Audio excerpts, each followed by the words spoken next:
So today we're doing another makeup tutorial. Today's tutorial is going to be the evening look I did for Janet Van Dyne, the Wasp evening gown that I wore to Fables and Fiction ball. I've had a couple of people asking me for that one, so I thought I'd give it a go. As always, if you have makeups that you'd like me to talk my way through, or if you have a tutorial you'd like me to record myself following, like I did with Viola Power, then please don't hesitate to put it in the comments. But I hope you find this interesting. Okay, so to start with, I'm just gonna push my hair back with this hairband. I can't find my elasticated one, so we're going to use this Ahoy There one. Doesn't really matter, it's just to keep our hair out of our face. And then we're gonna move on to concealer, as we normally do. So, like I say, I'm just covering up all the problem areas. I may end up looking flushed through this. I've realised that the light that I'm using behind the camera to make this easier to see is making me really hot. So, yeah, that'll do. So one of the problems of having to do this actually during the daytime, normally I film at night, the lighting is weirdly enough better in here, so I can't see the problem that I'm having. I can't see half my zits, but I also can't set up my camera in the bathroom where I have better lighting to examine them, so you will all just have to cope. As before, I'm using Makeup Academy's Hide and Conceal, and then just as a foundation I'm going to use W7's HD. Just slap it on. Just gonna rush through this because it's not important, and half of you are going to just do your own, most of you are just going to do your own foundation routines anyway, because everyone's skin is different, everyone has a different way they like to do this particular bit. Right then, now I'm going to choose to do my eye makeup before I do my contour, which I know some people might be a bit surprised at because you'd think that you do your contour first, but because of the method I'm going to use for my eyeliner, it's going to pull off any cheek contouring I do. So I'm going to do my eyes first. So just gonna stick a quick bit of primer on these lids just to get the eyeshadow to sit nicer. I only use one palette for Janet, which is surprising for me. I normally I'm like pulling from like 3 different palettes or something, but yeah. It's this palette from Barry M called Meteor Storm. As you can see, it has some lovely yellowy hues in there. So we're going to start and we're going to use this yellow as our base. But yeah, so since I actually found some things easier with brushes once I was using them for Ria's thing, I am going to use brushes for some things, but packing on colour I still find easier with my fingers. You don't actually see the yellow that much, annoyingly, which is why I'm using my fingers to pack it on, because I tend to find that using my fingers means that I pack on more colour. This is one of those things that sometimes does look better in real life than it does on the camera, annoyingly. I've noticed that half the things that I complain about on this you can't actually see on the camera footage later, so I'm not being neat at all, just slap it all on the eye.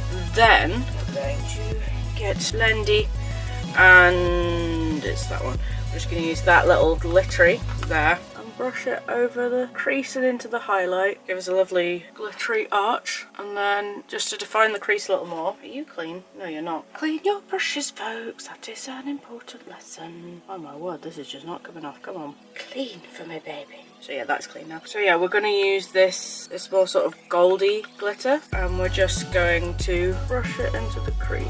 It doesn't define that well because it's defining with glitter. Like I say, if you want to use a darker, more matte and like define a bit more, then that's fine. Like I say, I have quite a naturally defined crease anyway, so I don't normally bother with defining it too much. We're just going to get our this is more sort of like a dark grey than a black, but it'll do because we're going to wing in some eyeliner later. Just do a very small amount and just tap it into the corner. And then I'm just going to blend that into the corner.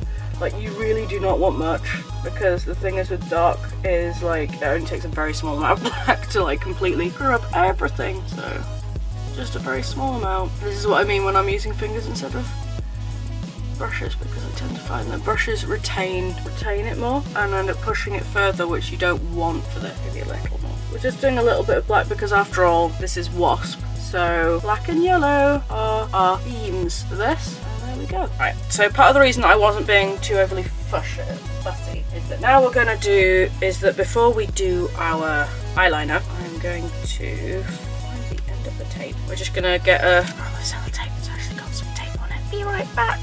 I found it. We're just going to peel off a little bit of this sellotape, just a little bit. Don't worry if it's losing, in fact encourage it to lose a little bit if it's sticky. And we're just going to get that flat edge and follow the line. Ooh, what's happening there? Hang on. We want to follow the line under our eye. So yeah, it's gonna look weird. As you can tell, I now look super weird and I really want to take this off because my eye feels weird. So I'm gonna slightly rush through this. I'm gonna reposition that a little bit because I had tape in my eye. There we go. Right, now I'm using a felt tip liner, but we're essentially using this to make our own guide. And also, if you want to, hold down your tape so as to pull your eye out a bit and give yourself, like, especially if you've got very hooded eyes, that can be a good idea. I tend to, as a guide, because it's an evening look, we're going for a much bigger wing, so I'm going to take this out much further than I normally would do, and then I'm just going to eyeball fill it in. Like, when you've got it pulled across, it can look really weird, but sort of that little. There we go, I think. And then I can just peel that off. And then I just tend to try and neaten it up in the corner a little bit where but you can see we've got a nice sharp wing now. Can be a good idea to sort of like pull a bit of a line up from your waterline. I'm trying to figure out a way to do this where I know that the camera's getting it as well. And this is also why I wasn't being too pernickety about fallout, because this has just stripped all that off. I'm going to call that done. This just isn't going to be as good. And yeah, then I'm just going to do it again on the other eye. Hate doing eyeliner at the best of times. Doing it on camera makes me even more likely to fail. I pull such attractive faces when I'm doing my eyeliner, I really do.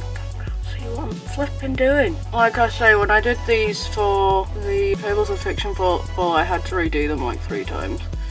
So don't worry over much. There we go.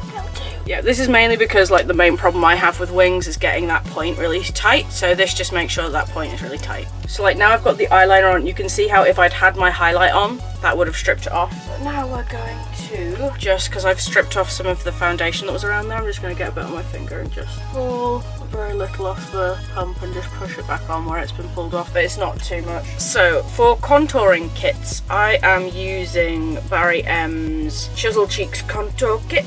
This is the kit I have. Only one of these highlights is pale enough for me because I'm pale as, so I'm mainly going to be using these 2 colours with maybe a little bit of darker as well, but we'll see. My contouring is not perfect because I haven't been contouring for very long. Get that and just darken up the top of the forehead. I tend to blend as I go, which is probably not correct, but it stops me feeling like I've covered myself in muck. Like, I'm having the slight problem of my hair slipping out of this hairband, so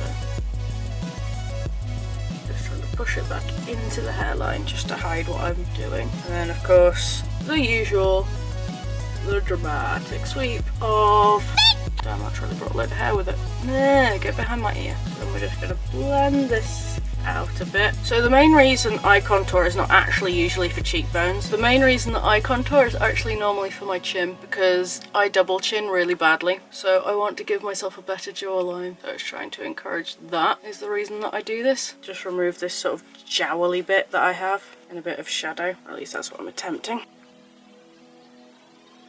That's not gone horribly. Just gonna put it up here.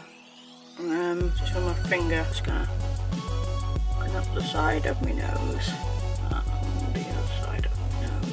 And then once we're done erasing the bits that we don't want people to see, it's time to highlight. So just on the top of where my cheekbone is, nose, chin, just a little bit. Just gonna blend it a bit more. Try and blend out all the mistakes that we've made, all the horrible nightmares. Yeah, so that's not looking too bad. Slightly darker colour. The problem is that I don't want to actually follow the contours of my face here, because I don't want the contours of my face to be what you see.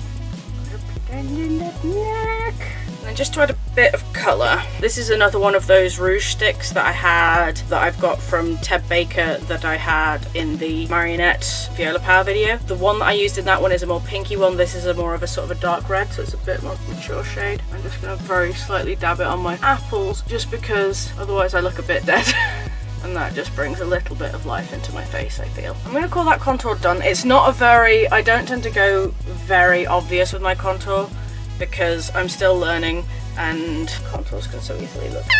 And also this with the forehead, This is why I tend to wear wigs with fringes. So I'm just going to put a bit of powder on top of the contour just to seal it in a bit. Obviously not putting it on the eye. I'm just going to do my mascara because I didn't do that before. With Janet, you can go as big as you like because she's a queen. A lot of this stuff is somewhat based off her EMH look and somewhat based off her comic look. The contouring is partly just a me thing because I have a very fat face. However, this is pure Janet. And also she just strikes me as the sort of person that would have wings sharp enough to kill a man. When it comes to lips, we are actually going to use my favourite kind of lippy, NYX Liquid Suede. This is a metallic in Biker Babe. This is something that I wear for her as an evening look. I do want to do her again properly, in which case I'll probably go for a lighter lip shade just for during the day. But for the evening, this is good. So I'm just gonna... I realise I should probably do a lip liner, but...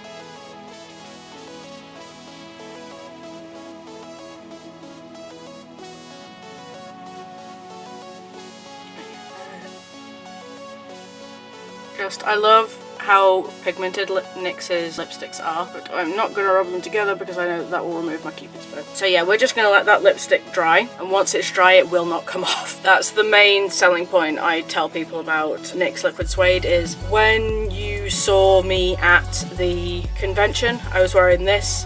I had one layer on, I drank several cups of water, I drank a bubble tea, I ate a cake, I did a lot of things, and it barely rubbed off. It rubbed off a little bit in the middle towards the end of the day, and that was about it. So yeah, it has really good staying power. So that's my Janet look. I then spray this over with Fix Spray. But one other thing I will say about the NYX Liquid Suede, because this one's not too bad, but some of the really pigmented ones do not come off.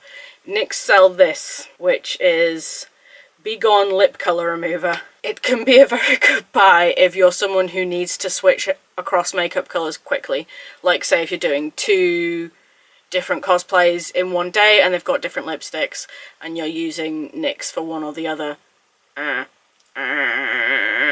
So then for Janet, if I was doing this properly, I'd give my hair another proper straighten and a proper brush. So that's my Janet Van Dyne look. I might possibly, depending on how I was feeling, go back on the eyebrows a bit, but I don't normally bother. Like I said, I've got pretty thick eyebrows anyway. I hope that was useful to people. I hope people found it entertaining. Like I said, this is a bit more of like there's less to do with this makeup, which is the case for a lot of my makeups. But I hope it was interesting anyway, and I hope people enjoyed it. If you have more makeup looks you'd like to see me try, then please leave it down in the comments or send me a message on one of my social medias that I've left in the description.